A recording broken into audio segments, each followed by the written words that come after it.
Hello friends, कैसे हैं आप सब लोग। तो फ्रेंड्स, आज हम सॉल्व करेंगे पीआरटी बिहार के प्रीवियस ईयर का पेपर, जो कि शिफ्ट फर्स्ट का है। 24/8/2023 का है। समान अध्ययन का पेपर 2 है, तो जिसे हमने अपनी किरण इंस्टीट्यूट के बुक से लिया हुआ है। आइए देखते हैं क्या है क्वेश्चन।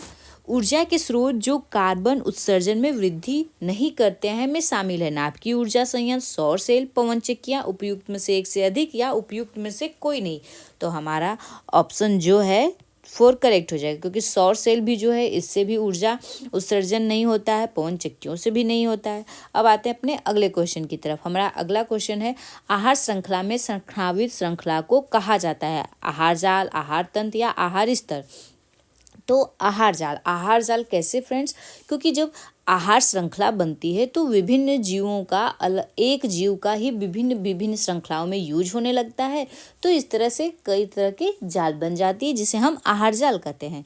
हरे पौधे सूर्य के प्रकाश की ऊर्जा का ग्रहण करते हैं और उसे खाद्य ऊर्जा में परिवर्तित करते हैं। 1%, 5% या 2%। तो हमारा ऑप्शन ए करेक्ट हो जाएगा। 1% जो है वो हरे पेड़ पौधे सूर्य से 1% ग्रहण करते हैं। अगला क्वेश्चन है, किसके नेतृत्व में चिपको आंदोलन को मजबूती मिली। तो हमारा ऑप्शन ए करेक्ट हो जाएगा। सुंदरलाल बहुगुणा के नेतृत्व में चिपको आंदोलन को मजबूती मिली। अगला क्वेश्चन है, आहार श्रृंखला में प्रथम पोषी स्तर पर मौजूद होते हैं। तृतीय उपभोक्ता, स्वपोषी, प्राथमिक उपभोक्ता, उपयुक्त में से एक से अधिक या उपयुक्त में से कोई नहीं। तो हमारा ऑप्शन जो है 2 करेक्ट हो जाएगा। स्वपोषी मतलब वो जो अपना भोजन स्वयं बनाते हों। तो आहार श्रृंखला में प्रथम स्तर पे होते हैं, स्वपोषी पेड़ पौधे होते हैं। तो हमारा ऑप्शन 5वें का जो है दूसरा करेक्ट हो जाएगा। अब आते हैं अपने अगले क्वेश्चन की तरफ। हमारा अगला क्वेश्चन है, निम्नलिखित में से कौन सा पारिस्थितिकी तंत्र में गैस जैव भू रासायनिक चक्र नहीं है। ऑप्शन ए है नाइट्रोजन चक्र, फास्फोरस चक्र या फिर ऑक्सीजन चक्र। उपयुक्त में से एक से अधिक या उपयुक्त में से कोई नहीं। तो हमारा फास्फोरस चक्र जो है करेक्ट होगा, क्योंकि नाइट्रोजन चक्र भी एक गैसीय चक्र है, ऑक्सीजन चक्र भी है, लेकिन फास्फोरस चक्र एक गैसीय चक्र नहीं है।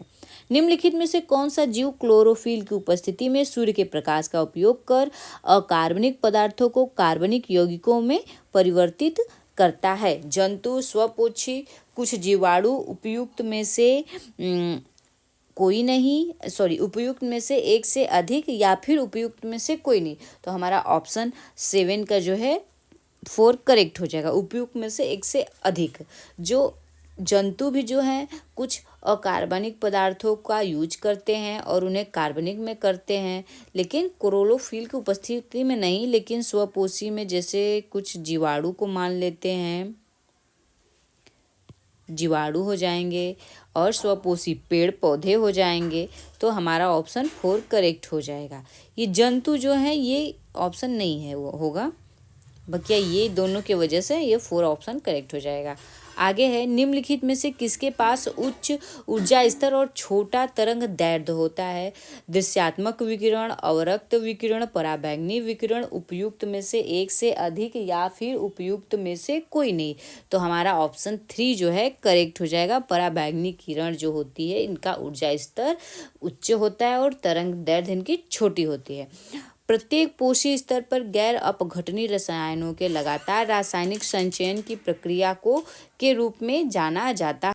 हमारा अगला क्वेश्चन है, प्रत्येक पोषी स्तर पर गैर अपघटनीय रसायनों के लगातार रासायनिक संचयन की प्रक्रिया को के रूप में जाना जाता है। तापजनक आवर्धन, जैविक आवर्धन, रूपात्मक आवर्धन, उपयुक्त में से एक से अधिक या कोई नहीं।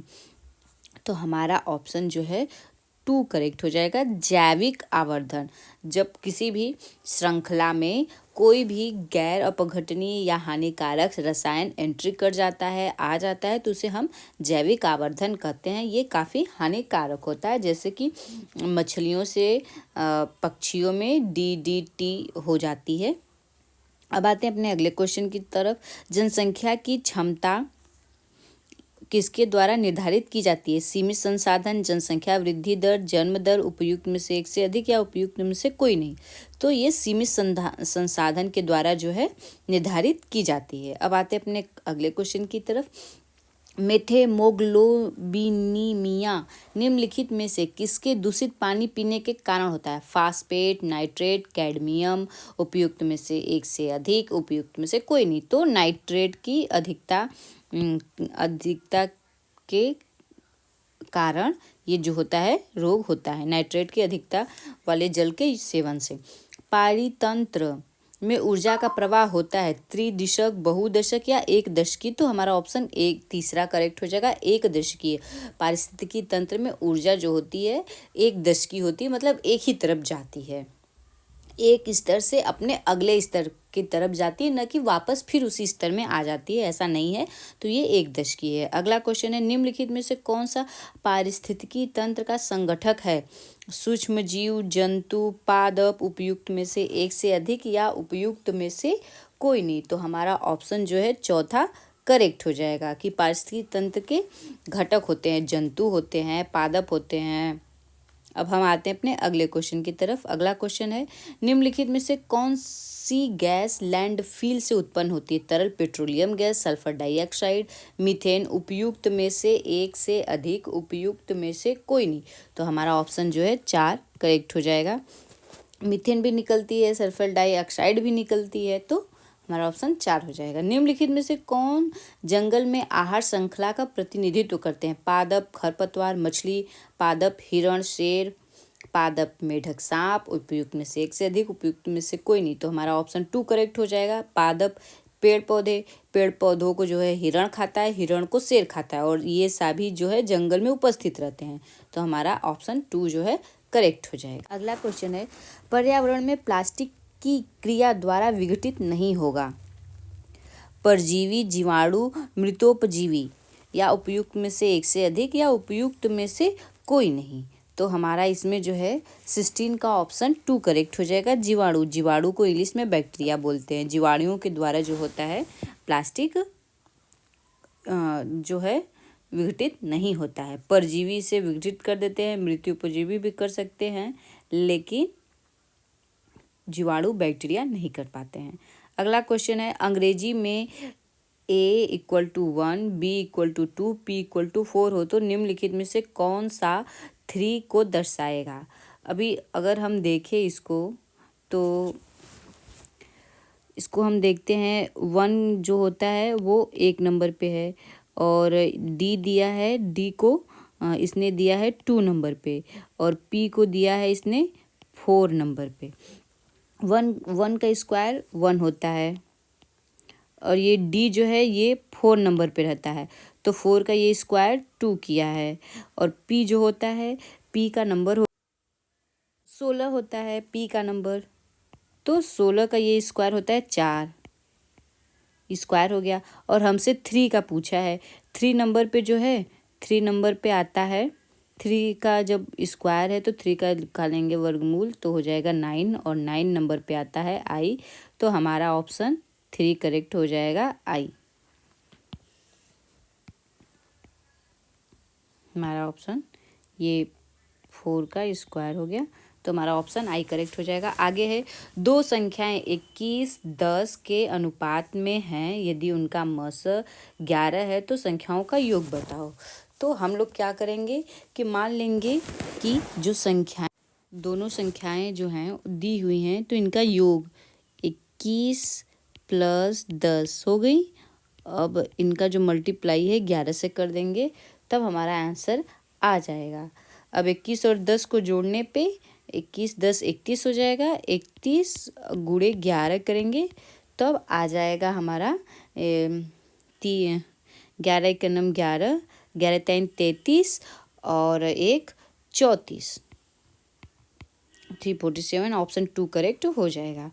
अब आते अपने अगले क्वेश्चन की तरफ। हमारा अगला क्वेश्चन है, एक स्मार्टफोन को P रुपए में बेचने पर 10% का लाभ होता है, और स्मार्टफोन को Q रुपए में बेचने पर 4% की हानि होती है, तब P रेशियो Q बताना है।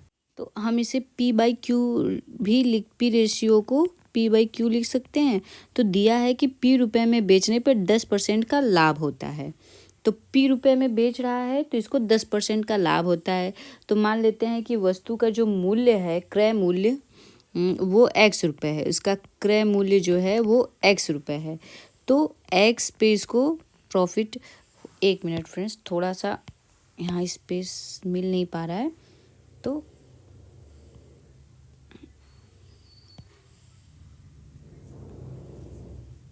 हाँ अब देखिए यहाँ पे माना कि इसका क्रय मूल्य जो है वो x रुपये है, p/q हम इसको लिखेंगे। तो x रुपये पे कितने का 10% हो रहा है, तो 110/100 q पे जो हो रहा है इसमें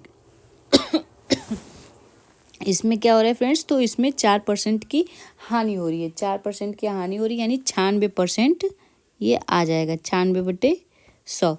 तो अब हम क्या करेंगे, ये 100 से 100 कट जाएगा, तो हमारा आंसर आ जाएगा p/q इक्वल टू 110/96। तो अब p रेशियो q बराबर आ जाएगा 96/110। अब इसको सॉल्व करेंगे, इसको काटेंगे, तो हमारा ऑप्शन जो है इसमें से आ जाएगा चौथा वाला ऑप्शन, उपयुक्त में से एक से अधिक, क्योंकि ये देखिए 110 और 96 है p/q का। तो सॉरी फ्रेंड्स, ये हमने थोड़ा उल्टा लिख दिया है इसे, ये यहाँ पे हो जाएगा हमारा ये 96 और तब वही p/q बराबर 96, यानी 110/96। अब यहाँ पे ऑप्शन 1 भी है, लेकिन जब हम इसे काटेंगे तो ये कट जाएगा 2 से 2, तो ये भी ऑप्शन हमारा आ जाएगा। तो ये ऑप्शन हमारा चौथा करेक्ट हो जाएगा कि उपयुक्त में से एक से अधिक है। अब अगले क्वेश्चन को देखते हैं, तो हमें इसे इरेज करना पड़ेगा। अगला क्वेश्चन है कि एजुकेशन शब्द के अक्षरों को कितने प्रकार से व्यवस्थित किया जाता है ताकि स्वर एक साथ आ जाए। अब एजुकेशन में कितने स्वर हैं, तो 1 2 3 4 5, 5 स्वर हैं। कितने प्रकार से व्यवस्थित किया ताकि स्वर एक साथ आ जाएं, तो इसमें जो है 5 स्वर हैं, 5 स्वर हैं, और 1 2 3 4, 4 व्यंजन है। तो 5 स्वरों को एक ही स्थान पे लाना है, तो ये 5 हो जाएगा फैक्टोरियल 5, और ये 4 स्वर हैं, 4 स्वर का स्थान हो जाएगा 1 2 3 4 5। ये तो स्वर के लिए हो गए, अरे सॉरी व्यंजन के लिए हो गए, और ये वाला एक स्वर के लिए है, तो फैक्टोरियल 5 को हम एक मानेंगे। तो अब 1 2 3 4 5 स्थान हो जा रहे हैं, तो इसे हम फैक्टोरियल 5 कर देंगे। फैक्टोरियल 5 फैक्टोरियल 5 फैक्टोरियल 5 का मतलब होता है 5 × 4 × 3 × 2 × 1। इसी तरह फिर हम इसको लिखेंगे 5 × 4 × 3 × 2 × 1। अब इन सब का पूरा मल्टीप्लाई कर देंगे, और मल्टीप्लाई करने पे जो आएगा वही हमारा आंसर होगा। तो क्वेश्चन 20 का जो है हमारा आंसर तीसरा करेक्ट है, मल्टीप्लाई करने पे ये आएगा 14,400। अब आगे देखते हैं, निम्नलिखित भिन्नों को आरोही क्रम में व्यवस्थित कीजिए। अब इन्हें आरोही क्रम में व्यवस्थित करना है, तो इसको पहले हम लोग क्या करेंगे, इसके हर को जो है बराबर कर लेंगे। हर को बराबर करने के लिए, जैसे अगर इसमें हम 10 का गुणा कर दें ऊपर और नीचे, तो हर बराबर हो जाएगा, 180 हो जाएगा, 130 और 180 हो जाएगा। फिर उसके बाद इसमें 5 से मल्टीप्लाई कर दें तो तब भी हो जाएगा, और इसमें हर जो है 180 हो जाएगा। इसमें 4 से मल्टीप्लाई कर दें तब हर यहाँ पे 180 हो जाएगा, और इसमें जो है 3 से मल्टीप्लाई के क्षेत्रिक 18, तो 180 हो जाएगा। तो अब हम मल्टीप्लाई करके डायरेक्ट कितना आता है वो लिखेंगे यहाँ नीचे। तो मल्टीप्लाई करने पे यहाँ पे आ जाता है 130/180। फिर इसको जब मल्टीप्लाई करेंगे 5 से, तो 5 9 45 को 5 हाथ में लगा 1, और 5 दूनी 10 1 11, 115, अरे सॉरी 5 9 45 हाथ में लगा 4, तो 5 दूनी 10 4 14 आएगा फ्रेंड्स। ये गलत हो गया, यहाँ 14 आना चाहिए, 11 नहीं 14 आएगा। तो 145 ये हो गया,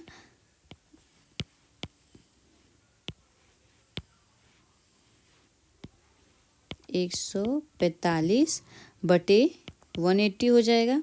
फिर उसके बाद नेक्स्ट है 41, इसमें 4 4 एक नम 4, 4 चौक 16 और ये 45 है तो 5 चौक 20, 4 चौक 16 18, 180 आ जाएगा। इसमें करेंगे तो 3 5 15 और यहाँ 6 18, 180 हो गया।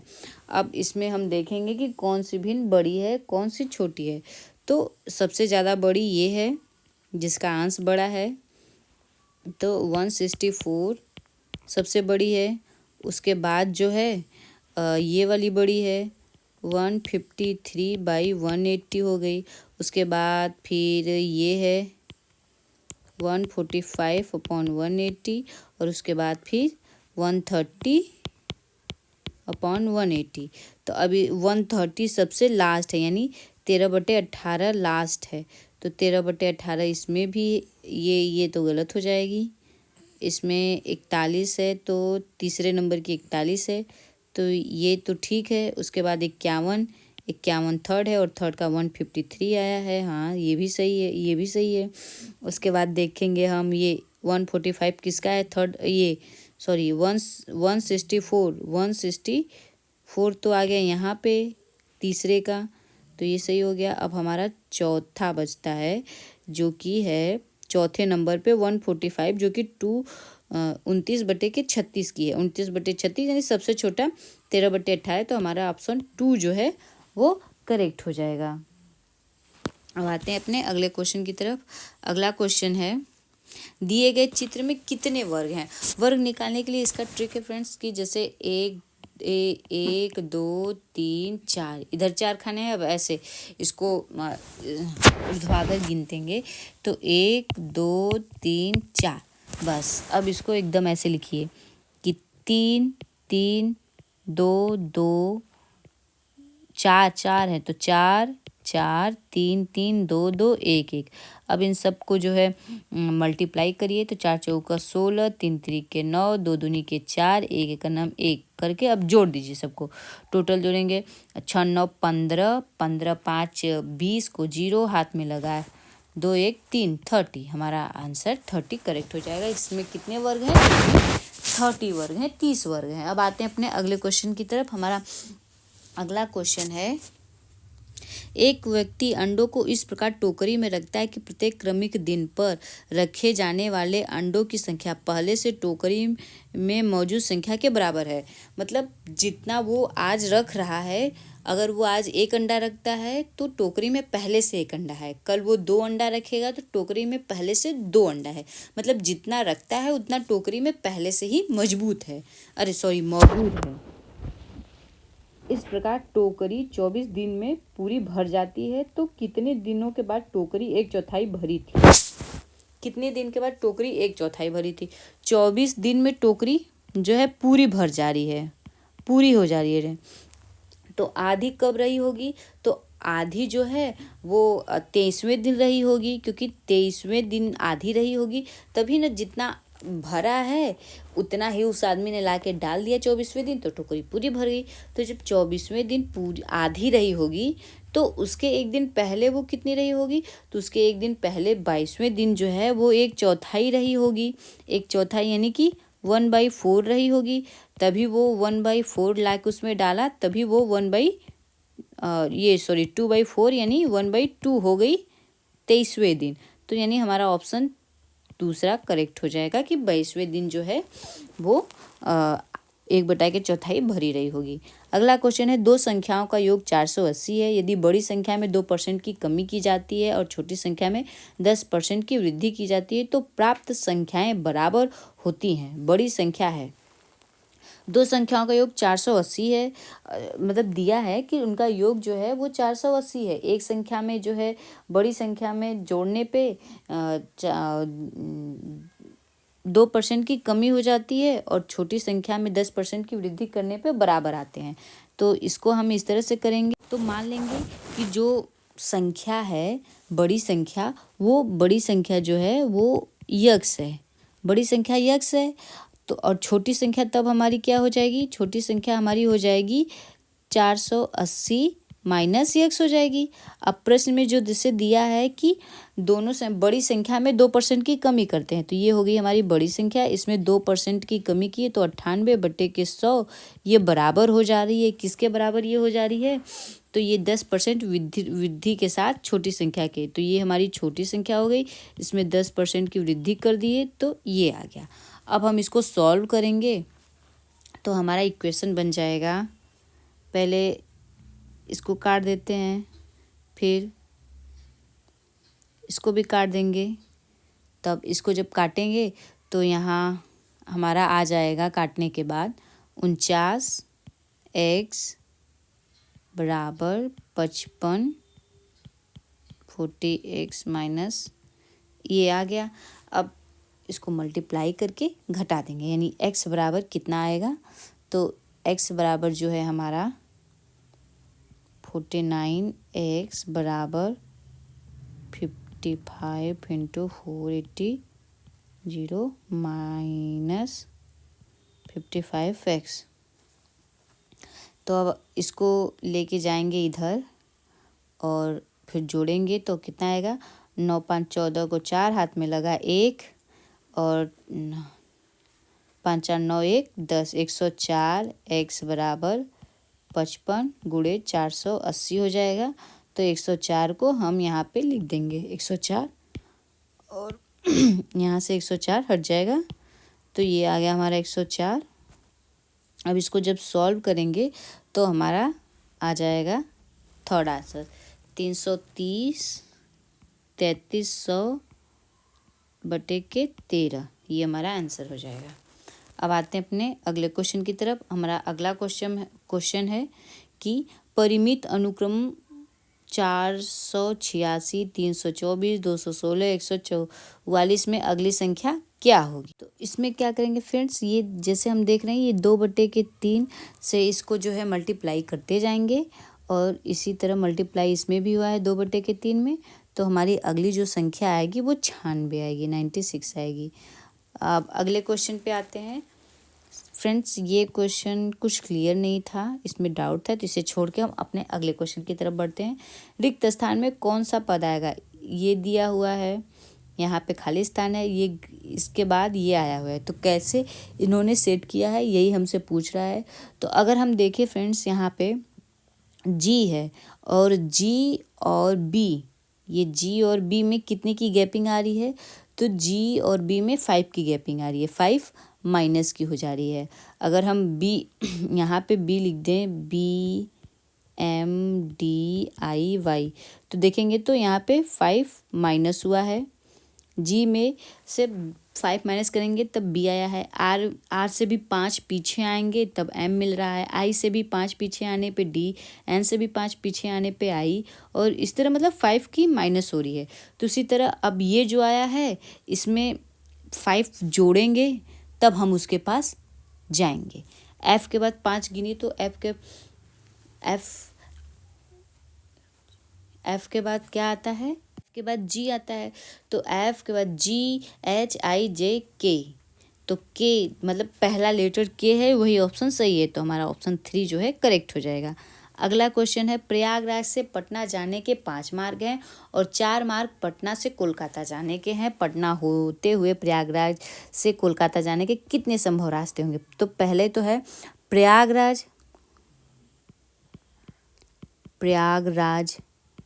प्रयागराज से पटना जाने के, ये हो गया पटना। प्रयागराज से पटना जाने के 5 मार्ग हैं, 1 2 3 4 और ये हमारा 5 मार्ग हो गए। फिर 4 मार्ग पटना से कोलकाता, पटना से ये हो गया कोलकाता, 1 2 3 और ये 4, ये 4 मार्ग हो गए पटना से कोलकाता जाने के लिए। अब हमसे पूछ रहा है पटना होते हुए प्रयागराज से कोलकाता, पटना होते हुए प्रयागराज से कोलकाता जाने के कितने? ये जाएगा 1, तो इधर 5 और गुणे 4, 5 चौक 20 मार्क हो जाएंगे। आगे है सर्वाधिक उपयुक्त कथन का चयन कीजिए। हर वर्ग आयत होता है, तो सही बात है, हर वर्ग आयत होता है। हर वृत्त दीर्घवृत्त है, ये भी सही है कि हर वृत्त जो होता है वो दीर्घवृत्त होता है, तो हमारा ऑप्शन डी करेक्ट हो जाएगा, उपयुक्त में से एक से अधिक। कोड शब्द को 15, 16, 19, 91 के रूप में कोडित किया जाता है। स्टेप को 18, 76, 91, 22 के रूप में कोडित किया जाता है। फिर स्पोर्ट को किस रूप में किया जाएगा निरूपित। ये स्पोटे तो SPOTE को किस रूप में निरूपित करना है, यही हमसे पूछ रहा है फ्रेंड्स। तो इसको करने के लिए हम लोग क्या करेंगे, पहले देखेंगे कि S के लिए कौन सा सिंबल यूज हुआ है। तो यहाँ पे S के लिए 18 यूज हुआ है, तो 18 इसमें भी है, इसमें तीनों में है। उसके बाद P है, P के लिए कौन सा कोड है, तो P के लिए 22 है, तो ये और ये इन दोनों में ही 22 है। O है, O के लिए कौन सा कोड है, तो O के लिए 16 है। अभी इनमें से कोई 16 नहीं है, तो हम अपने अगले क्वेश्चन की तरफ देखेंगे कि इनमें से कोई 16 नहीं है। ये O है, O के लिए यहाँ पे 15, 16 कोड यूज हुआ है।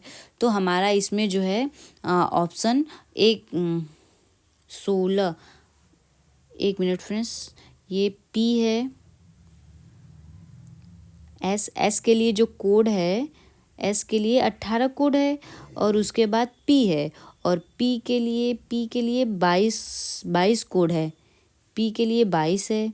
O के लिए कितना कोड है, O के लिए यहाँ पे 16 है, तो 22, 16 नहीं है, तो हमारा ऑप्शन जो है 5वां करेक्ट हो जाएगा, उपयुक्त में से कोई नहीं। अब आते हैं अपने अगले क्वेश्चन की तरफ। हमारा अगला क्वेश्चन है,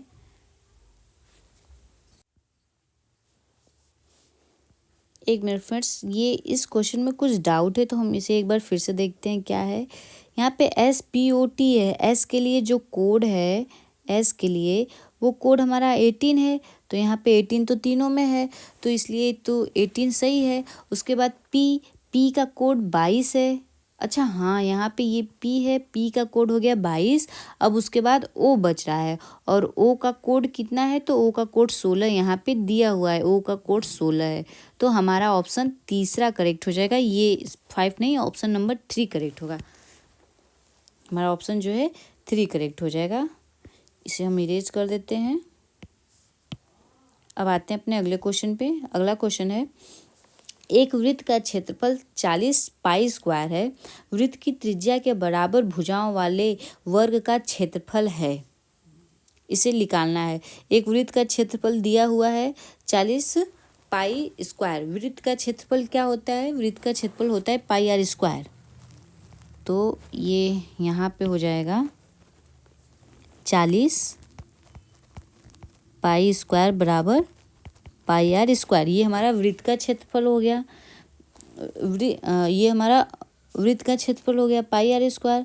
और दिया है कि वृत्त की त्रिज्या वर्ग के भुजा वाले बराबर भुजा वाले वर्ग का क्षेत्रफल पूछ रहा है हमसे। मतलब वृत्त की जो त्रिज्या है उसके बराबर भुजा वाले वर्ग का क्षेत्रफल पूछ रहा है। तो यहाँ पे पाई से जो है पाई से एक पाई कट जाएगा, तो यहाँ पे 40 पाई बचा और आर स्क्वायर हो गया। तो आर बराबर कितना आएगा, तो आर बराबर हमारा 40, एक मिनट फ्रेंड्स, इसको थोड़ा जगह कम पड़ जा रहा है, तो इसको हम लिखते हैं आर बराबर 40 पाई, ये अंडर रूट में रहेगा। हमसे पूछा क्या है, वर्ग का क्षेत्रफल। वर्ग का क्षेत्रफल क्या होता है, वर्ग का क्षेत्रफल बराबर भुजा स्क्वायर होता है, भुजा स्क्वायर। और इसकी जो भुजा है वो आर के बराबर है, तो यानी भुजा यानी 40 पाई का स्क्वायर करना है। तो अंडर रूट हट जाएगा, यानी 40 पाई हमारा आंसर आ जाएगा।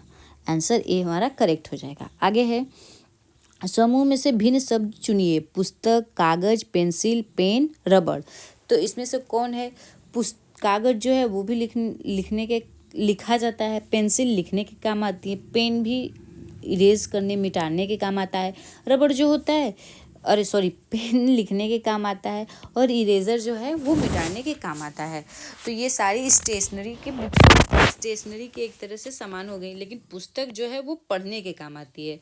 तो हमारा ऑप्शन 2 करेक्ट हो जाएगा, पुस्तक। उसके बाद दिया है, अगला क्वेश्चन है, 16,625 रुपये का 16% वार्षिक ब्याज की दर से 9 माह का चक्रवृद्धि ब्याज क्या होगा, जबकि ब्याज तिमाही दे है।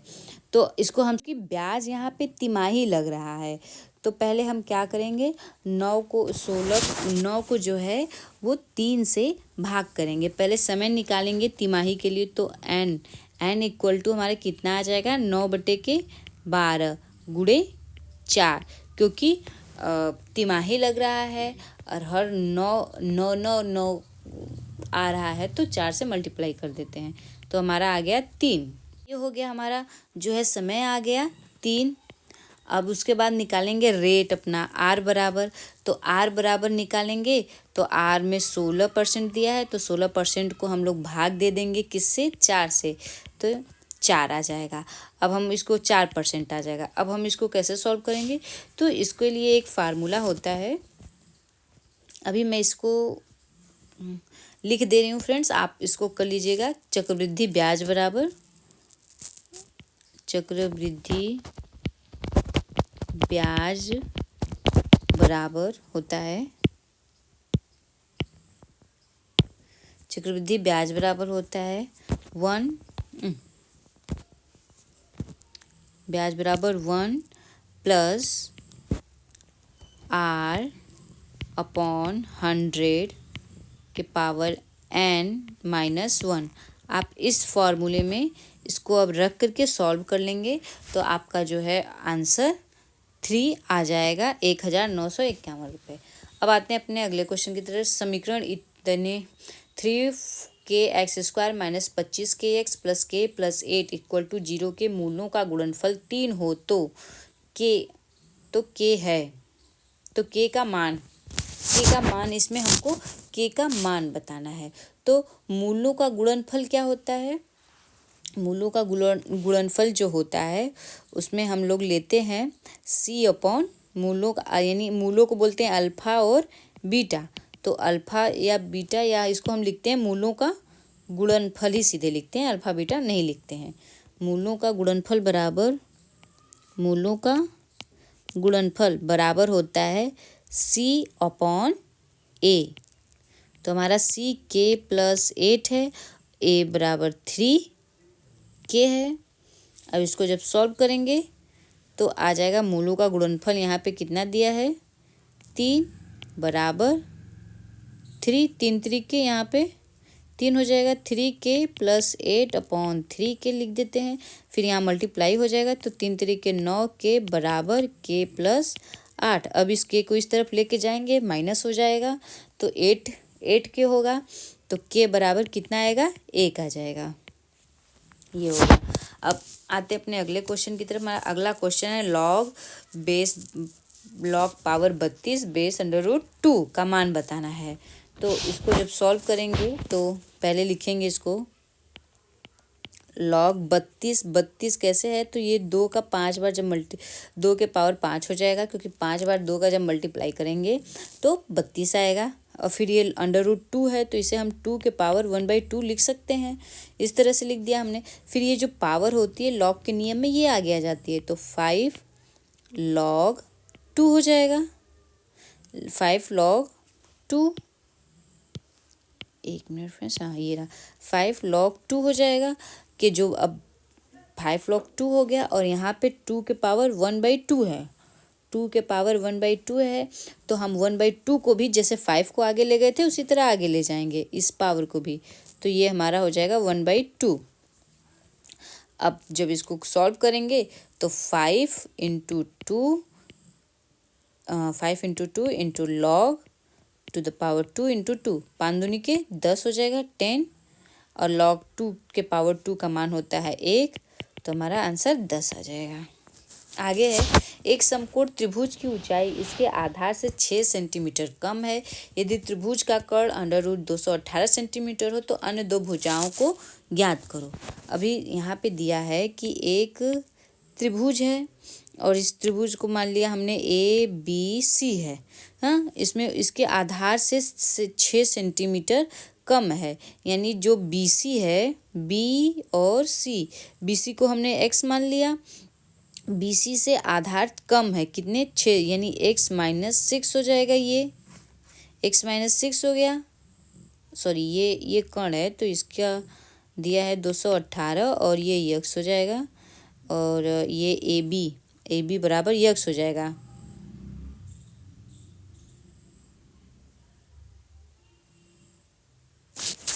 इसको एक मिनट फ्रेंड्स, हाँ नहीं मैंने थोड़ा गलत कर दिया। एक समकोण त्रिभुज की ऊंचाई इसके ऊंचाई ये होती है, ऊंचाई आधार से 6 कम है, तो मैंने जस्ट उस ऊंचाई को आधार बना दिया। ये हो गई हमारा। फिर से एक त्रिभुज बनाते हैं, इसमें कुछ हचपच हो जा रहा है। ये हो गया हमारा 90 डिग्री का त्रिभुज, जिसमें दिया है इसका कर्ण जो दिया है √218 है, और यहाँ पे ABC हमने इसको पॉइंट मान लिया है।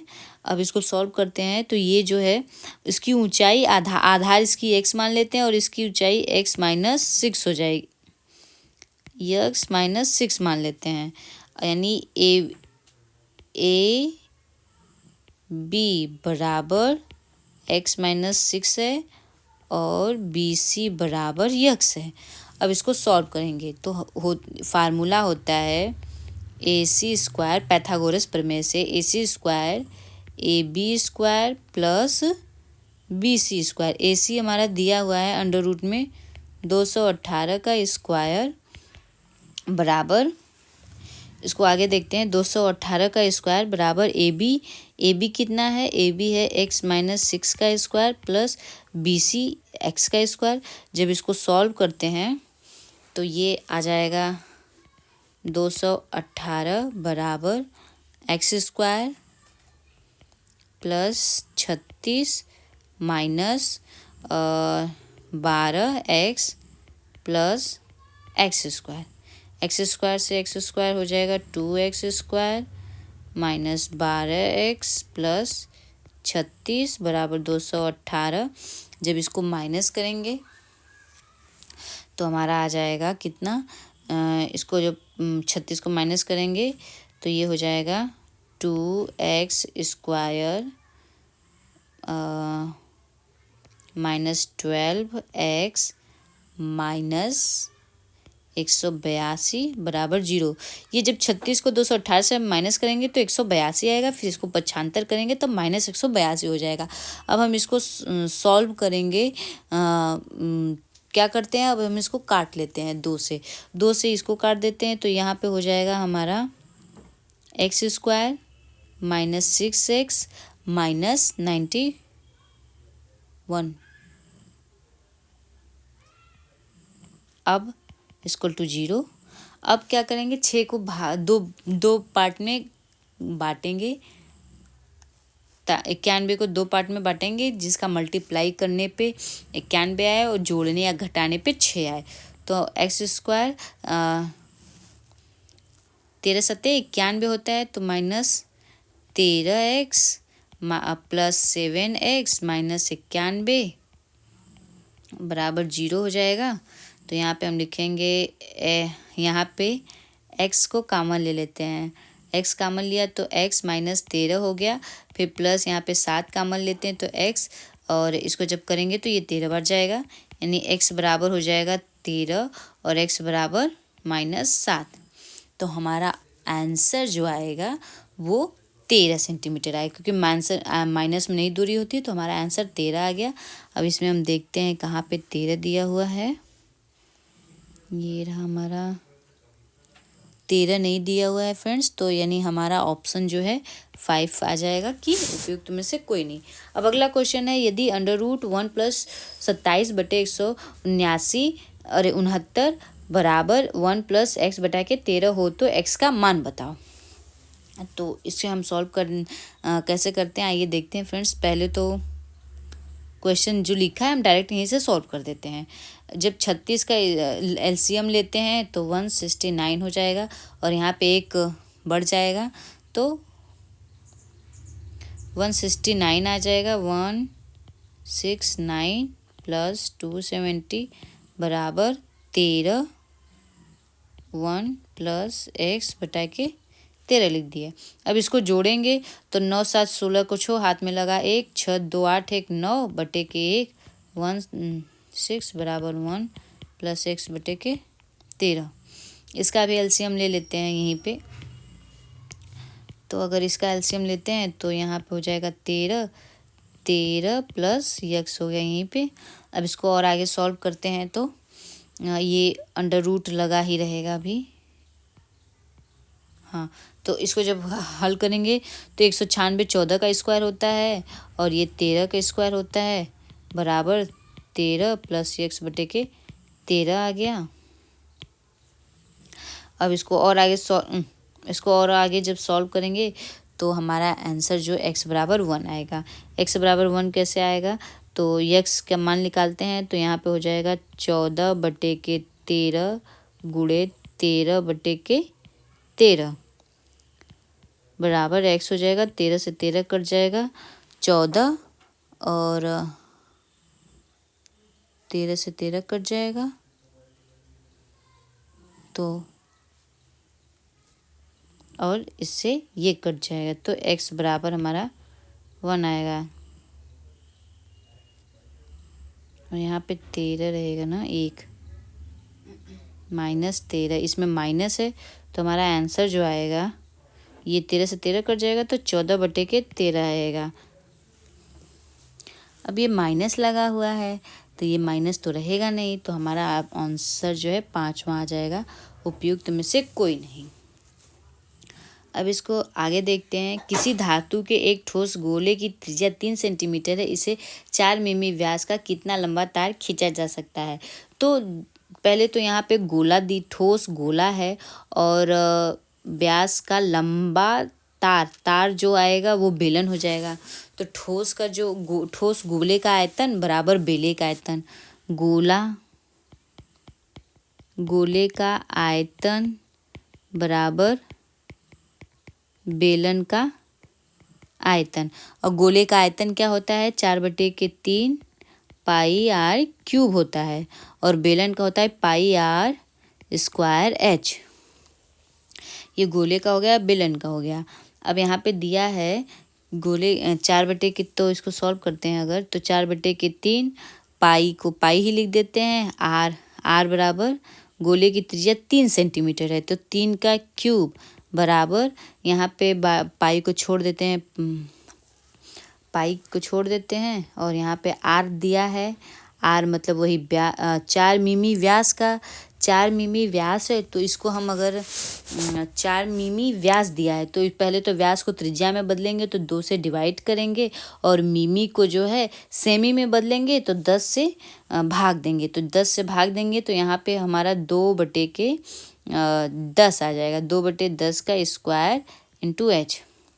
अब इसको सॉल्व करेंगे तो कितना आएगा, तो यहाँ पे आ जाएगा 4 बटे के 3 पाई से पाई कट जाएगा और 3 यहाँ पे हो जाए 9 त्रिक 27 हो जाएगा, बराबर 2 दूनी के 4 बटे के यहाँ पे 100 इंटू एच। अब हमको एच निकालना है तो एच बराबर हो जाएगा, एच बराबर इसको सॉल्व करेंगे तो एच बराबर 4 गुणे 27 बटे के 3 और ये 100 ऊपर चला जाएगा, फिर तो 27 बटे के 3 गुणे 100 बटे के 4, 4 से 4 कट जाएगा, 3 9 27, हमारा आंसर 900 आएगा। 900 सेमी, तो सेमी को जब मीटर में बदलेंगे तो कितने से 100 से भाग देंगे तो हमारा 9.00 मीटर आएगा, यानी तीसरा ऑप्शन सही हो जाएगा। इसमें काफ़ी हचपच हो गया है, आगे देखते हैं। अगला क्वेश्चन है, एक फर्नीचर विक्रेता को 30 कुर्सियों के बेचने पर 6 कुर्सियों के विक्रय मूल्य के बराबर हानि होती है तो उसकी प्रतिशत हानि है। अब 6 कुर्सियों को बेचने पे उसके 30 कुर्सियों को बेचने पे उसको 6 कुर्सियों के बराबर हानि होती है। तो मान लेते हैं कि एक कुर्सी का विक्रय मूल्य जो है उसका एक कुर्सी का विक्रय मूल्य जो है वो इसको थोड़ा क्लियर करते हैं फ्रेंड्स, कुछ समझ नहीं, यहाँ से लिखते हैं। एक कुर्सी का विक्रय मूल्य बराबर x रुपए, ठीक है। एक कुर्सी का विक्रय मूल्य हमको मालूम हो गया, 30 कुर्सियों को बेचने तो 30 कुर्सियों का विक्रय मूल्य कितना आएगा, पहले ये निकालते हैं। तो 30 कुर्सियों का मूल्य 30x आएगा। तो अब 30 कुर्सियों को उसको बेचने पे 6 कुर्सियों के बराबर होता है, यानी कि 30x बराबर 36x के बराबर उसको हानि होती है कि नहीं। 30 कुर्सियों का विक्रय मूल्य, उस 30 कुर्सियों को बेचने पे उसको 6 कुर्सियों के विक्रय मूल्य के बराबर हानि होती है। तो यानी कि 30x प्लस 36 6 और बढ़ जाएगा, क्योंकि 30 कुर्सियों का विक्रय मूल्य 30 रुपया है। अब प्लस 6 कुर्सी और मिल जाएंगे, यहाँ सॉरी यहाँ 36 नहीं, यहाँ 6 होना चाहिए, 6 कुर्सियों का और इसको एक्स्ट्रा मिल जाएगा, 6 कुर्सियों का और 6x हो जाएगा। तो टोटल मिला के हमारा 36x हो जाएगा। अब हानि निकालते हैं, तो फार्मूला होता है हानि प्रतिशत बराबर क्या होता, हानि प्रतिशत बराबर विक्रय माइनस क्रय मूल्य बटे के क्रय मूल्य गुणे 100। तो यहाँ पे विक्रय मूल्य कितना आया है, 36x आया है, और क्रय मूल्य जो है 30x रहा है। क्योंकि 36 ऐसे रहा है कि 30 तो ऑलरेडी पहले से ही खरीदा हुआ है, प्लस 6 के बराबर उसको हानि भी तो हो गया है, तो ये हो जाएगा। अब क्रय मूल्य कितना रहा, क्रय मूल्य जो है 30x रहा, तो ये हमारा 30x, अरे सॉरी यहाँ ये विक्रय मूल्य होगा क्योंकि हानि पूछा है, तो ये हमारा विक्रय जो है 36x रहा और गुणे 100 रहा। अब इसको सॉल्व करते हैं, तो जब 36 में से 30 घटाएंगे तो 6x बटे के 36x आएगा, गुणे 100, x से x कट जाएगा, 6 बार में जाएगा, 6 का जो है 100 से डिवाइड कर देते हैं, तो हमारा आ जाएगा कितना, 50 बटे के 3। इसको जब बढ़ाएंगे तो 16 सही 2/3% आएगा, 16 सही 2/3%, यही हमारा ऑप्शन सही करेक्ट हो जाएगा। अगला क्वेश्चन है, 2 अंकों की एक संख्या के अंकों का गुणनफल 36 है।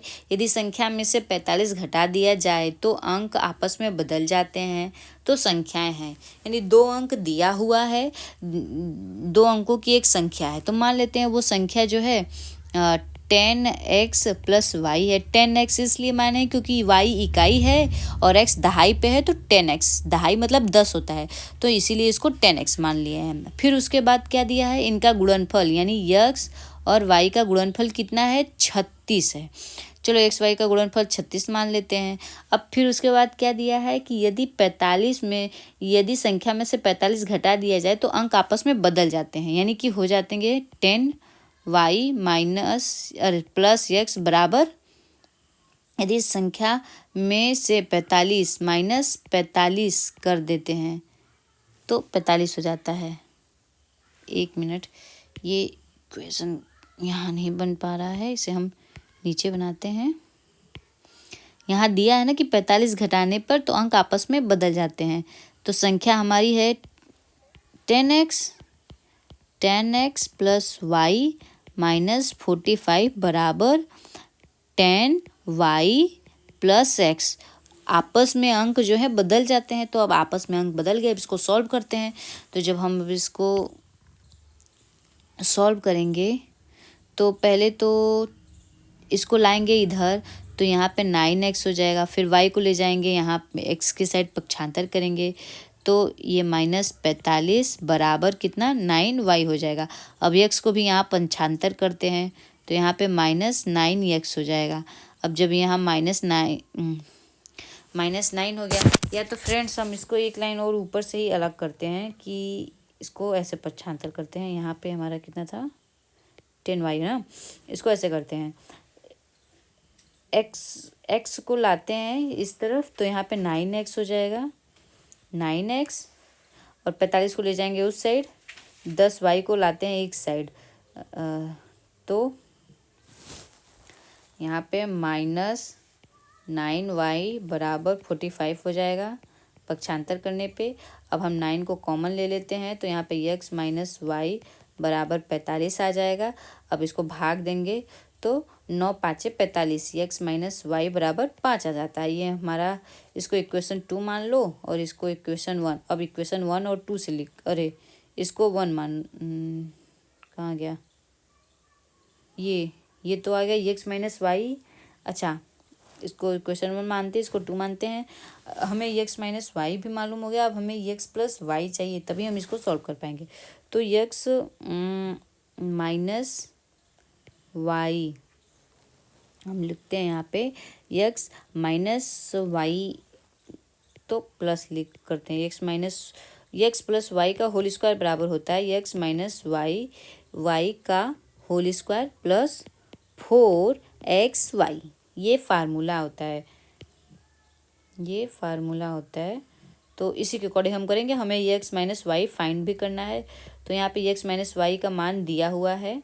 तो यहाँ पे हम 5 है तो 5 का स्क्वायर 25 हो जाएगा, प्लस 4 इंटू एक्स वाई का मान 36 दिया हुआ है, और यहाँ पे x प्लस वाई स्क्वायर दिया हुआ है।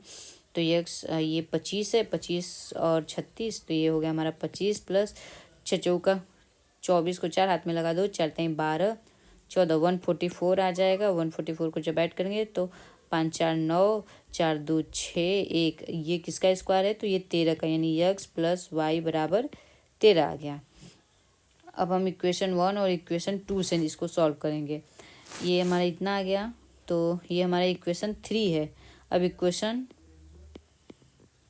2 को ले लेते हैं और इक्वेशन 3 को ले लेते हैं, और क्या करते हैं, यहाँ पे प्लस है तो इसको जोड़ देते हैं। जब प्लस करेंगे तो यहाँ 2x, वाई से वाई कट जाएगा, जोड़ेंगे 5 3 8 और 1 18 हो जाएगा, यानी x बराबर 9 आएगा। 9 की वैल्यू इक्वेशन 1 में जब रखते हैं तो यहाँ 9 आ जा रहा है, और ये इक्वेशन 9 की वैल्यू जो है इसको 9 आ गया। अब इसको इक्वेशन 1 में पुट कर दो। तो जब इक्वेशन 1 में पुट कर देते हैं तो ये इसकी वैल्यू आ जाएगी हमारी 9 में जब करेंगे तो 13 में से 9 जाएगा तो कितना बचेगा? 4 बचेगा। तो y बराबर 4 आ जा रहा है। तो हमसे क्या पूछा है? तो आपस बदल जाते हैं तो संख्या है। तो x हमने यहाँ संख्या मानी थी 10x, तो x बराबर 9 है, तो यहाँ 10x यानी 90 हो जाएगा। 90 और y, तो y 4 है, प्लस 4 जोड़ेंगे तो 94। ये हो गया हमारा आंसर। 94 जो है हमारा आंसर हो जाएगा। तो 94 तो है नहीं इसमें, तो हमारा ऑप्शन 5वां जो है करेक्ट हो जाएगा। अब आते हैं अपने अगले क्वेश्चन की तरफ। अगला क्वेश्चन है, यदि a plus B plus C बराबर 0 है, A square by B C plus B C square by C A plus C square by A B का क्या मान होगा?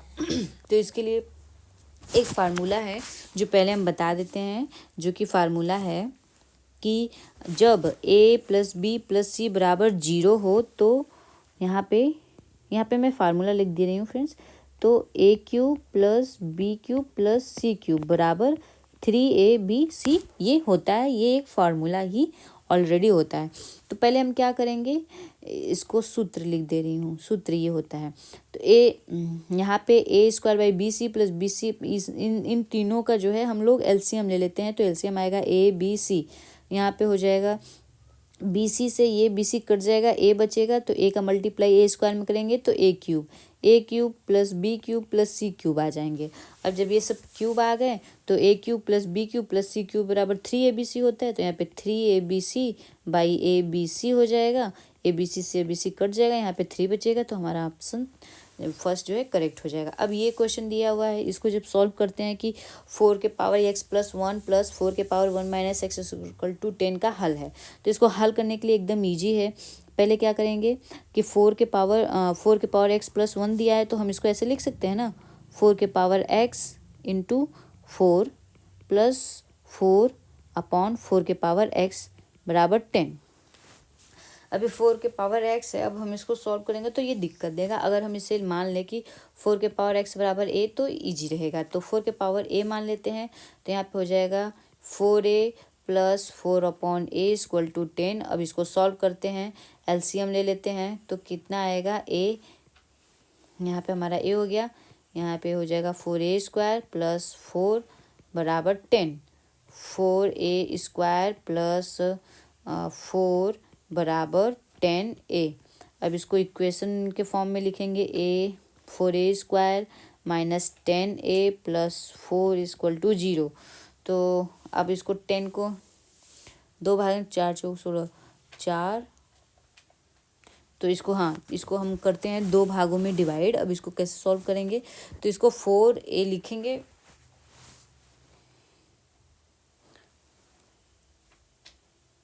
इसको 4a लिखेंगे, 10 हो गया। तो इसको हम काट भी सकते हैं, पहले तो काट ही लेते हैं 2 से, तो 2 हो जाएगा। यहाँ पे 4a को काटेंगे तो 2a² माइनस 5a+2। अब इजी हो गया ये और भी ज़्यादा सॉल्व करने में। यहाँ पे 4, तो इसको हम 4 और यहाँ पे 5 है तो 5, इसको 2 पार्ट में डिवाइड करना है। 5a को 2 पार्ट में डिवाइड करना है, तो हम इसको डिवाइड कर लेते हैं 4a - a में, तो हो जाएगा। हाँ, इसको कर देंगे हम 2a² माइनस 4a - a+2 के फॉर्म में। तो यहाँ पे 2 लिखेंगे, तो यहाँ पे हो गया। अब हम क्या करेंगे, इसको सॉल्व करते हैं। तो इसमें से 2a कॉमन ले लेंगे, तो यहाँ पे बचेगा a-2, फिर माइनस, और यहाँ पे 1 कॉमन ले लेते हैं, 1, तो यहाँ हो जाएगा a-2। तो एक a बराबर हमारा आ जाएगा 2 और एक a बराबर आएगा 1/2। तो अब इसमें से पूछा है का हल है, तो हमारा ऑप्शन जो है इसमें चौथा करेक्ट हो जाएगा। 2 हल है, क्योंकि देखिए 2 भी आ रहा है और 1/2 भी आ रहा है, 2 हल आ रहे हैं।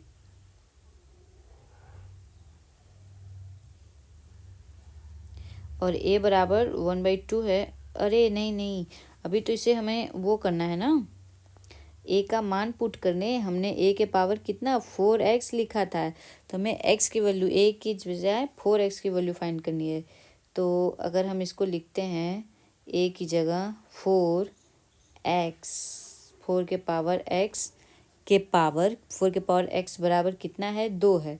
तो यानी 4 के पावर x बराबर 2 है, यानी 1, यहाँ 2 के पावर 1 है, तो यानी x बराबर 1 आ गया, और यहाँ पे 4x बराबर 1/2, 1/2 यानी x के पावर, x बराबर कितना है, x के पावर जो है 1/2 है। तो इसको हम लिख सकते हैं 1/2 को कि 2 के पावर -1, यानी 4/x, नहीं 4/x नहीं है, 4 के पावर x है। 4 के पावर x बराबर 2 के पावर -1, यानी x बराबर -1, x के बराबर के पावर -1 आ जाएगा, क्योंकि यहाँ पे 4 है। तो 4 को अगर हम यहाँ 2 के फॉर्म में लिखेंगे तो 2 आ जाए, यहाँ 2 लिखेंगे तो यहाँ पे 2x होगा, तो 2x यहाँ पे आ जाएगा, पावर 2x हो गया। अभी 2x को -1 है, तो x बराबर हमारा -1/2 आ जाएगा, यानी एक बार हमारा -1 ये आएगा और यहाँ पे भी 2 रहेगा तब, तो यहाँ पे भी -1/2 आ जाएगा। तो एक वैल्यू, x की 2 वैल्यू आ रही है, एक -1/2 आ रही है और एक 1/2 आ रही है। तो यहाँ पे -1/2 भी है और 2 भी है, तो हमारा आंसर जो है 4 ही करेक्ट होगा। अब आते हैं अपने अगले क्वेश्चन की तरफ, और इसको करते हैं हम यहाँ पे इरेज। हमारा अगला क्वेश्चन है एक मिनट फ्रेंड्स, इसको इरेज पहले करें तो। हाँ, अगला क्वेश्चन है कि x² - 3x² + x+2 को एक बहुपद gx से विभाजित करने पर भागफल और शेषफल क्रमशः x² - x+1 और -24 + 4 है, तो gx बराबर, तो हमें ये फार्मूला था भाज्य बराबर भाजक गुणे भागफल धन शेषफल होता है, तो हम इसी के रूल पे करेंगे। भाज्य यहाँ पे दिया ही है x3,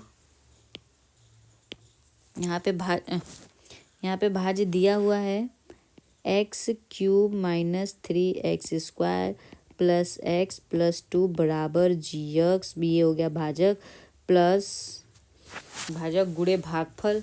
भागफल कितना है, भागफल यहाँ पे गुणे के साइन लगाएंगे, भागफल हमारा हो गया x² माइनस x +1 और प्लस शेषफल -2x + 4। अब बस इसको सॉल्व कर देंगे, तो सॉल्व करने पे जो हमारा वैल्यू आएगा वो हमारा जो आएगा भागफल gx का भाजक जो रहेगा gx, उसका मान आ जाएगा हमारा 2x सॉल्व करने पे। अब यहाँ पे जगह नहीं है फ्रेंड्स, इसलिए हम इसे सॉल्व नहीं कर पा रहे हैं। अब आगे देखते हैं, अगला क्वेश्चन है एक खिलौना एक शंकु के आकार का है जो 7 सेमी व्यास वाले एक अर्धगोले पर चढ़ा है, खिलौने की कुल ऊंचाई ज्ञात करो। अब हमें खिलौने की जो है पूरी की पूरी ऊंचाई बतानी है। तो कैसे हम निकालेंगे, पहले तो अर्धगोले की त्रिज्या जो है वो 7 सेमी की है। तो पहले त्रिज्या 7 सेमी की है, तो अर्धगोला है ये, त्रिज्या नहीं है, ये 7 सेमी व्यास है, तो इसको हम त्रिज्या में बनाएंगे। तो त्रिज्या अर्धगोले की त्रिज्या बराबर क्या लिखेंगे, अर्धगोले की त्रिज्या हमें लिखनी होगी यहाँ पे 7/2, 7/2 कर देंगे तो 3.5 आ जाएगा, या 7/2 ही रहने देते हैं, सेमी हो जाएगा। ठीक है। उसके बाद दिया है खिलौने की ऊंचाई 14.5 सेंटीमीटर है। तो खिलौने की ऊंचाई दी है, तो शंकु के आकार का 7 सेंटीमीटर व्यास गुर्द एक अर्धगोले पर चढ़ा है। खिलौने की कुल ऊंचाई 14.5 है। तो खिलौने की कुल ऊंचाई 14.5 है। तो हम शंकु की ऊंचाई निकालते हैं, सिर्फ शंकु की। तो शंकु की ऊंचाई के लिए क्या करेंगे, शंकु की ऊंचाई बराबर टोटल जो ऊंचाई है 14.5 है, उसमें से जो है कि गोले की जो त्रिज्या है उसको घटा देते हैं। 3.5 को माइनस करेंगे तो 0 हो जाएगा, 1 यानी 11 आएगा, 11 सेमी आ गया। शंकु का ऊंचाई जो है 11 सेमी आ गया। अब फार्मूला होता है खिलौने का जो आयतन है, खिलौने का आयतन कितना है, तो खिलौने का आयतन जो होता है वो अर्धगोले और शंकु के आयतन, खिलौने का आयतन बराबर शंकु का आयतन प्लस अर्धगोले का आयतन। तो शंकु का आयतन क्या होता है, शंकु का आयतन होता है 1/3 पाई r स्क्वायर h प्लस अब अर्धगोला 2/3 पाई r क्यूब। तो 1/3 हो गया। अब इन सबको जोड़ना है, तो हम इसको जब जोड़ेंगे तो कैसे जोड़ेंगे, इन सब में देखेंगे पहले क्या कॉमन है उसको बाहर निकालेंगे। 1/3 कॉमन है, पाई कॉमन है, r स्क्वायर भी कॉमन है, तो यहाँ पे हो जाएगा h + 2r हो जाएगा। अब हम लोग क्या करेंगे, h + 2r आ गया, तो अब बस तो पाई की वैल्यू कितनी होती है, तो 22/7 होती है। आर हमारी त्रिज्या है, त्रिज्या निकाले हैं तो त्रिज्या 7/2 आई है, ये त्रिज्या गोले की। लिख देते हैं इसको 7/2। अब प्लस ऊंचाई कितनी आई है, ऊंचाई शंकु की आई है 11 + 2 × 7/2। अब इसको सॉल्व करो तो 7 से 7 कट जाएगा, 2 से ये 11 बार में जाएगा, और इधर 2 से ये 2 कट जाएगा, इधर 7 बचेगा, इधर 3, तो यहाँ पे 11/3 आ जाएगा। 1 मिनट, इसे थोड़ा अंदर में लिखें।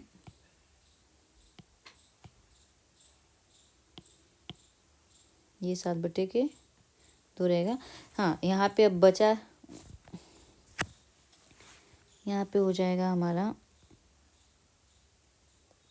ये रहा, यहाँ पे हो जाएगा 1/3 22, 7/11 2, तो यहाँ 11/3, उधर 7 से 7 कट गया है, 2 से 1 कट गया है, तो इधर बचेगा 11 और 7 18 हो जाएगा, 11 7 18 हो गया। और यहाँ पे r स्क्वायर है, त्रिज्या 2 बार है, तो 1 बार तो कट जाएगी, लेकिन 1 बार 7/2 बचा ही रह जाएगा, 1 बार 7/2 बचा ही रह जाएगा। फिर अब उसको जब मल्टीप्लाई करेंगे तो लिखेंगे, पाई की मान हो गई, r का 7/2 हो जाएगा।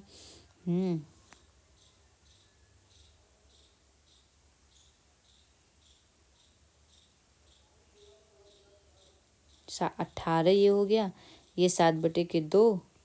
फिर यहाँ पे एक और बचा है जो 7/2 स्क्वायर वाला, हाँ, ये 1/3 है, और ये 22, 2 से कटेंगे तो 2 11 में, इधर फिर 7/2 बचा रह जाएगा। काफ़ी हचपच हो गया, इसको फिर से करते हैं।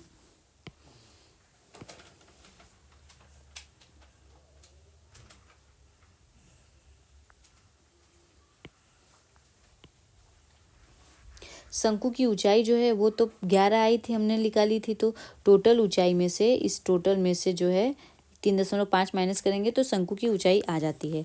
अब हम लिखते हैं उसका क्षेत्र, पहले शंकु का आयतन होता है 1/3 पाई r स्क्वायर h प्लस ये अब अर्धगोले के 2/3 पाई आर क्यूब होता है।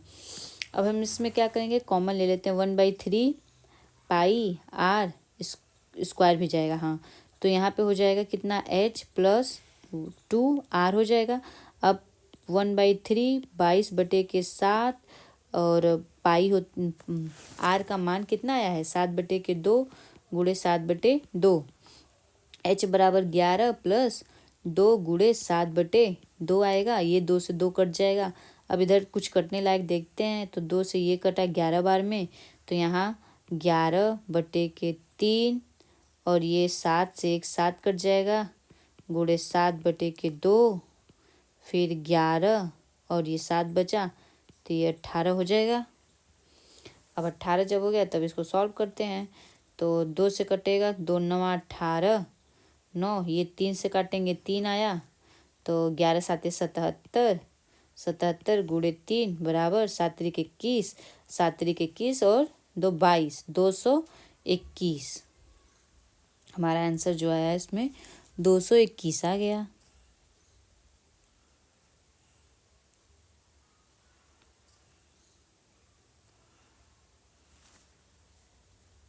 सॉरी, 7 3 21, हाथ में लगा 2, फिर 7 3 21, 22 और 2 23 होता है, 23, 231, वही तो मैं कहूँ एक कम हो रहा है, 231 हमारा आंसर आ जाएगा। अब इसको इरेज करते हैं, फिर अगला क्वेश्चन करेंगे।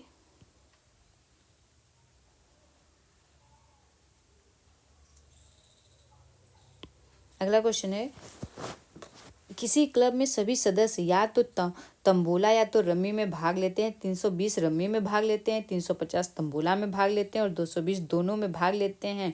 क्लब में कितने सदस्य हैं? तो पहले तो हम लोग जो अलग अलग है उसको निकालते हैं और जोड़ देते हैं। तो 320 रम्मी में भाग लेते हैं, 350 तंबोला में।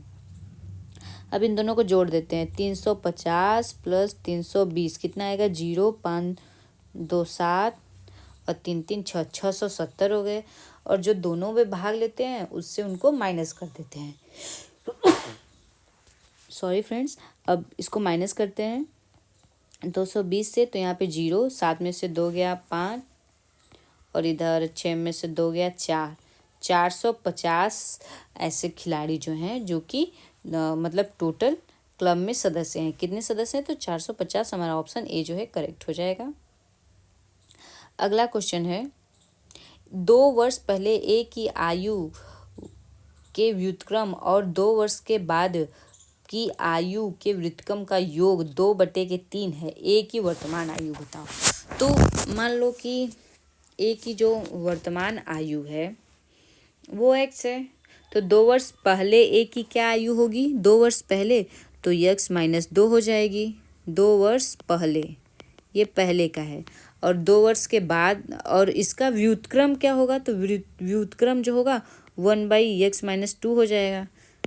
ये इसको व्युत्क्रम को अलग लिखते हैं, व्युत्क्रम x हो गया, और ये इसका व्युत्क्रम हो जाएगा, व्युत्क्रम यानी अपोजिट 1/x/2 हो जाएगा।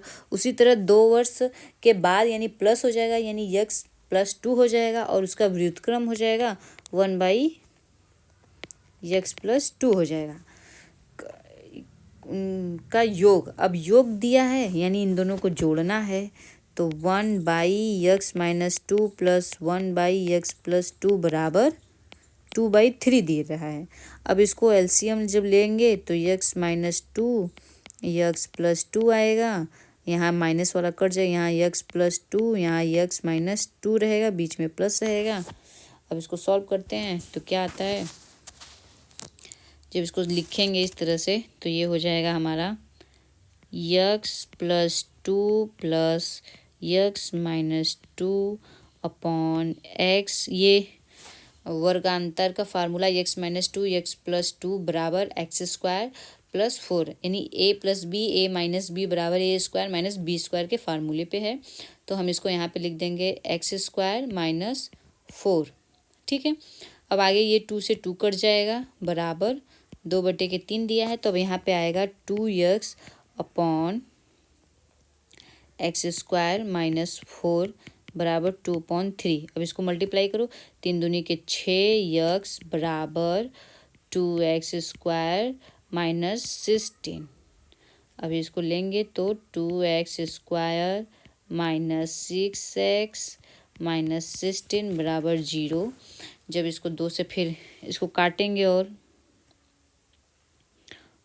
ओहो कहाँ करें इसको, अच्छा इसको यहाँ नीचे करते हैं, यहाँ से अब यहाँ करते हैं।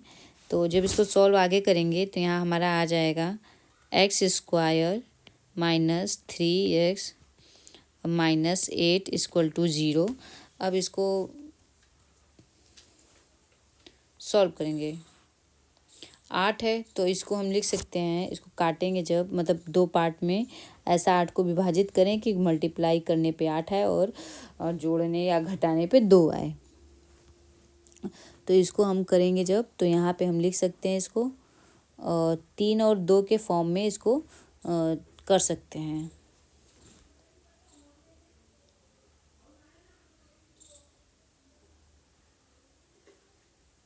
एक मिनट, 3 2 यहाँ 4 दूनी 8 होता है, 4 2 जा 8 8 होता है, 16 कैसे, यहाँ 8 रहेगा 8। तो जब इसको 2 से करेंगे तो 2 से जब करेंगे तो 2 यहाँ 4 आना चाहिए, यहाँ 4 रहेगा। जब ये 4 हो जाएगा तो 4 और 3, तो बस 4 को ऐसे ही करेंगे 2 4 प्लस, तब इसको कर देंगे ऐसे 2 minus 4x plus x minus 4 equal to 0। इसको और आगे सॉल्व करेंगे, x कॉमन ले लेंगे तो x माइनस 4 फिर प्लस 1 को कॉमन लेंगे तो x माइनस 4 हो जाएगा बराबर 0।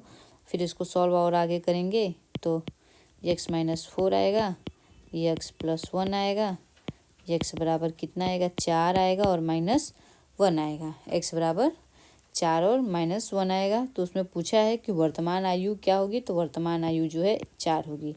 हमारा ऑप्शन ए करेक्ट हो जाएगा। अब इसको हम इरेज कर देते हैं।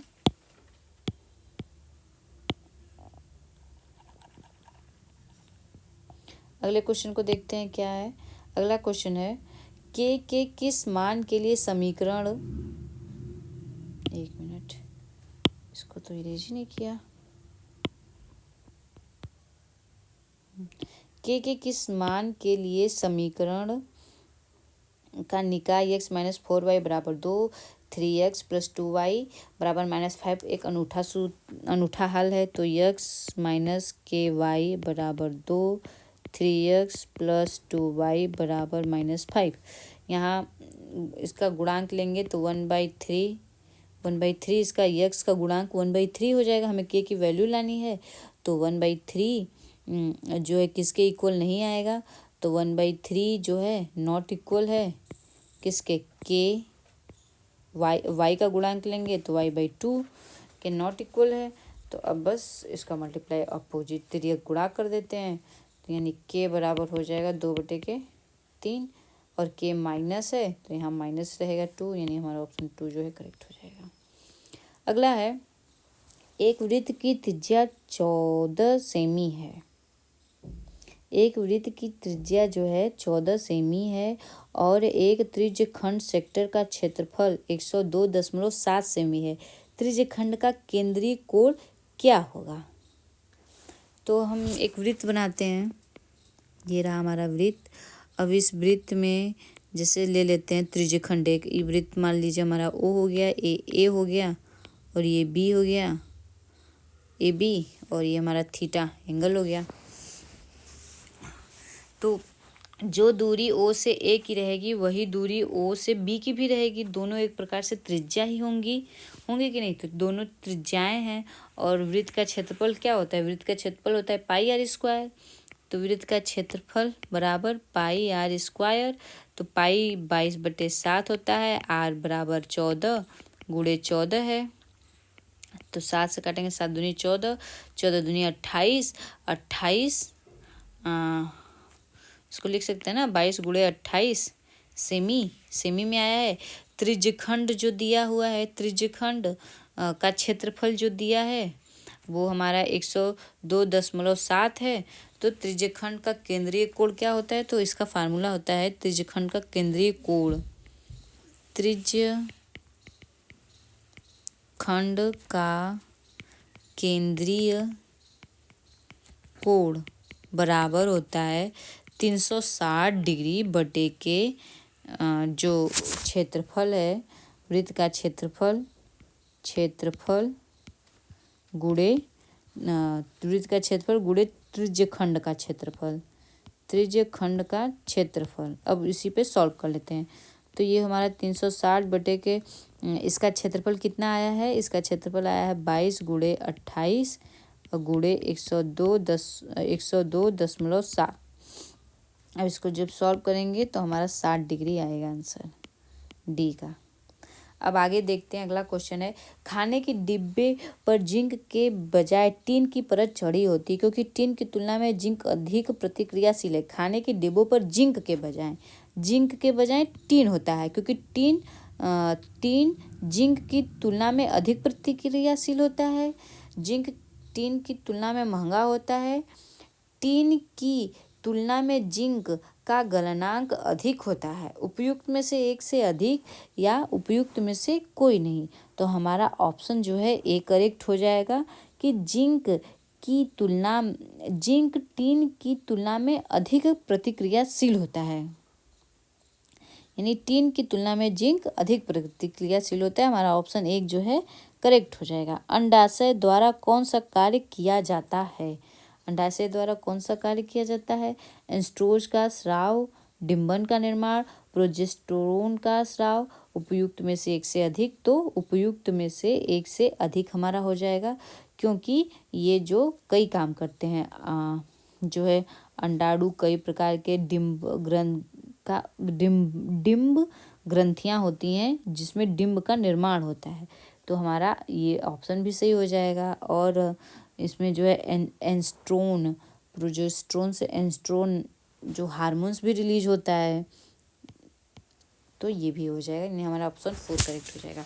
इमली में कौन सा अम्ल होता है? लैक्टिक अम्ल, मैथिलाइक अम्ल, टार्टरिक अम्ल। तो हमारा ऑप्शन जो है इसमें टार्टरिक अम्ल होता है या उपयुक्त में से एक से अधिक।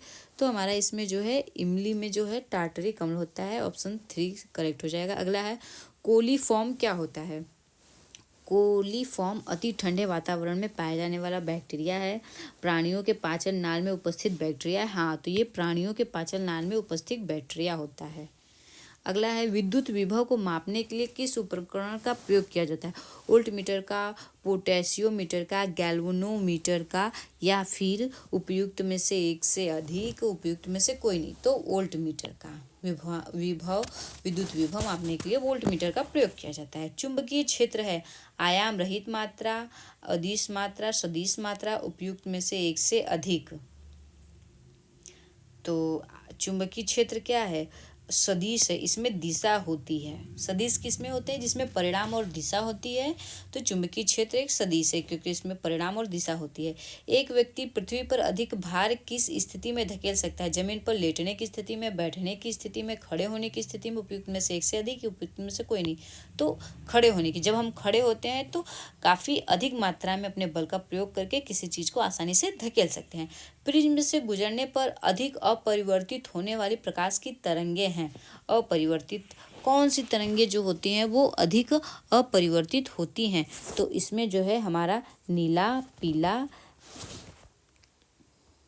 पीला या फिर बैगनी, उपयुक्त में से एक से अधिक, उपयुक्त में से कोई नहीं। तो इसमें हमारा ऑप्शन जो है 3 करेक्ट हो जाएगा। बैगनी रंग जो होती है अधिक अपरिवर्तित होती है, अधिक अपरिवर्तित होती है। अब आगे है, मिट्टी के तेल के बर्तन में बर्फ का एक टुकड़ा डाला जाता है। बर्फ के पिघलने पर मिट्टी के तेल की सतह वैसे ही बनी रहेगी, उठेगी या गिरेगी?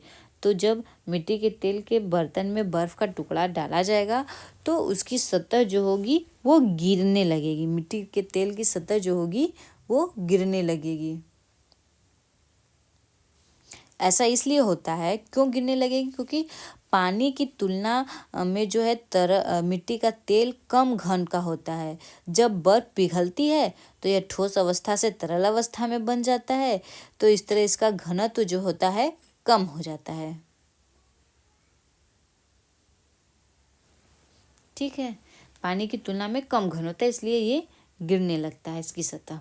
आगे है, निम्नलिखित में किसका पीएच 7 से अधिक है?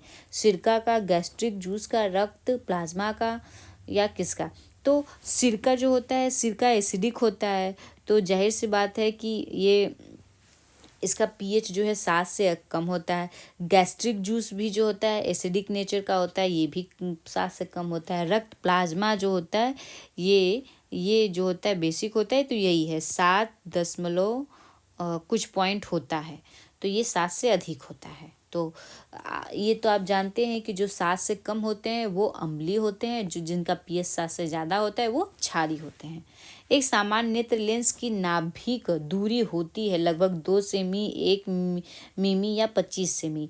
सामान्य नेत्र की नाभिक दूरी, जो नाभिक दूरी होती है वो 2 सेमी होती है। आगे है, सूक्ष्म बुझे हुए चूने पर क्लोरीन गैस की क्रिया से कौन सा पदार्थ बनता है? हाइड्रोक्लोरिक अम्ल बनता है, कैल्शियम क्लोराइड बनता है, विरंजक चूर्ण बनता है। उपयुक्त में से एक से अधिक, उपयुक्त में से कोई नहीं। तो सूक्ष्म बुझे हुए चूने पर जब क्लोरीन गैस की क्रिया करते हैं तो विरंजक चूर्ण बनता है। ऑप्शन जो है तीसरा हमारा करेक्ट हो जाएगा। अगला है, माता पिता से संतति में लक्षणों के पहुंचने की प्रक्रिया को कहते हैं जीन रूपांतरण, आनुवांशिकता। उपयुक्त में से एक से अधिक या उपयुक्त में से कोई नहीं।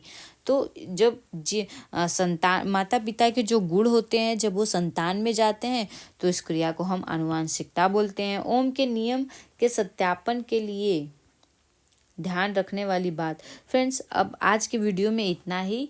हम आपको जो है इसके आगे का पार्ट अपने अगले वीडियो में डालेंगे, जो आपको मिल जाएगा। हमारे वीडियो को लाइक करिए। Thank you friends.